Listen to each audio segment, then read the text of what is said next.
আমরা যদি এমন একটা গাছ বপন করি যে যতদিন না আমাদের 1 লাখ টাকা উপার্জনের রাস্তা তৈরি হচ্ছে ততদিন আমরা সেই সঞ্চয়টাকে ভাঙবো না। যতদিন আমাদের মাসে 30,000 টাকা আসার ইনকাম না তৈরি হচ্ছে ততদিন আমরা সঞ্চয় ভাঙবো না।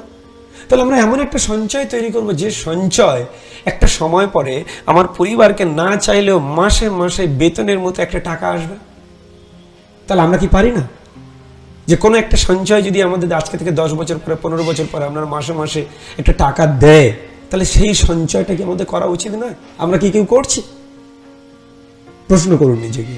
যদি এখনো পর্যন্ত এরকম কোনো স্বপ্ন আপনি না দেখে থাকেন, দেখুন যে আমি যে ইনকাম করছি সেই ইনকামটাকে ডেলি সচল রাখার জন্য নয়, সেই ইনকামটাকে শুধু ভবিষ্যতের সঞ্চয় মানে আমার ছোট ছোট পরিকল্পনাকে ফুলফিল করার জন্য নয়, সেই সঞ্চয় শুধু আমার প্রোটেকশনের জন্য নয়, সেই সঞ্চয়ের মধ্যে একটা সঞ্চয় হবে যে সঞ্চয় আমার পরিবারকে একটা সময় পরে থেকে মাসে, প্রত্যেক মাসে না চাইলেও স্যালারির মতো আমার ব্যাংক অ্যাকাউন্টে 10,000, 15,000, 20,000, 50,000, 1 লাখ, 2 লাখ, 3 লাখ, 4 লাখ, 5 লাখ, 10 লাখ, আপনি যত টাকা পার মান্থ পেতে চান তত টাকা পাবেন, এরকম একটা স্বপ্ন দেখতে শুরু করুন।